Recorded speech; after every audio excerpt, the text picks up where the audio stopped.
జనసేన సభ్యత్వ వాలంటీర్లకి, జనసేన నాయకులకి, కార్యకర్తలకి, వీర మహిళలకి అందరికీ నా పాదాభినందనలు. ఇప్పుడు దాకా జరిగిన సభ్యత్వంలో మన పల్నాడు జిల్లాలో వినుకొండని హైయెస్ట్లో ఉంచి 6200 సభ్యత్వం చేసిన మన వాలంటీర్లు అందరికీ కూడా నా ప్రత్యేక అభినందనలు. ఇలాగే ఇంకా ఇప్పుడే కాన్ఫరెన్స్ కాల్ జరిగింది. మన నాగబాబు గారు, మనోహర్ గారు అందరూ మాట్లాడటం జరిగింది. 5వ తారీఖు దాకా పెంచడం జరిగింది. ఎందుకంటే 1వ తారీఖు శాలరీలు వస్తే చాలామంది చేయించుకోవడానికి సిద్ధంగా ఉన్నారు. అందుకని పవన్ కళ్యాణ్ గారు 5వ తారీఖు దాకా దీన్ని పెంచడం జరిగింది. ఇది అందరూ కూడా వాలంటీర్లు తెలుసుకొని ఇంకా ఎక్కువ పవన్ కళ్యాణ్ గారు ప్రతి నియోజకవర్గం 10,000 చేయాలని కోరుతున్నారు. మనం పవన్ కళ్యాణ్కి ఇస్తున్న గిఫ్ట్ ఇది ఒకటేనని నాగబాబు గారు చెప్పారు.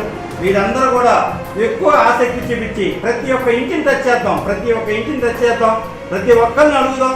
సరే కట్టినా కట్టపోయినా మన బాధ్యతగా ప్రతి వాలంటీర్ కూడా ప్రతి ఒక్క ఇంటికి పోయి ప్రతి ఒక్క సభ్యుని కదిలించి మన సభ్యత్వం కట్టించే విధంగా మీరు ప్రయత్నం చేయాలి. మనోహర్ గారు, నాగబాబు గారు మాట్లాడతా మనకి ఎన్ని ఎక్కువ సభ్యత్వాలు ఉంటే అంత బలంగా మనకి వినిపించడానికి సహాయపడింది. ముఖ్యంగా గ్రామాల్లో చాలా బాగా అవుతున్నాయి. ముఖ్యంగా చెప్పాలంటే నడిగడ్డ, ముఖ్యలపాడు ఇలాంటి ఊర్లో దాదాపు 300 నుంచి 350 దాకా చేసిన గ్రామాలు ఉన్నాయి. వాళ్ళందరూ కూడా నా ప్రత్యేక కృతజ్ఞతలు తెలుపుకుంటున్నాను. అలాగే మీరందరూ కూడా ఇంకా కష్టపడి మనకి 10,000 దాటించాల్సిందిగా కోరుకుంటూ, 10,000 వస్తే మనకి పవన్ కళ్యాణ్ గారు మనకి ప్రత్యేకంగా గుర్తిస్తారు.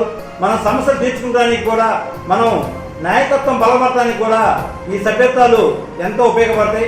అందుకని ప్రతి వాలంటీర్ కూడా ప్రతి ఒక్క ఇంటిని మాత్రం టచ్ చేసి ప్రతి ఒక్క ఇంటిని అడగండి. కట్టినా కట్టపోయినా కానీ మనం మాత్రం ప్రతి ఒక్క ఇంటిని అడగాల్సిందిగా నారాయణరావు గారు, మనోహర్ గారు చెప్పారు. మనం అందరం కూడా ఎక్కువగా ప్రతి ఒక్క ఇంటిని టచ్ చేసి ఎక్కువ సభ్యత్వాలు చేసి మన వినుకొండని అగ్రస్థానంలో ఉంచాలని కోరుకుంటూ సెలవు తీసుకుంటున్నాం. జై జనసేన, జై పవన్ కళ్యాణ్.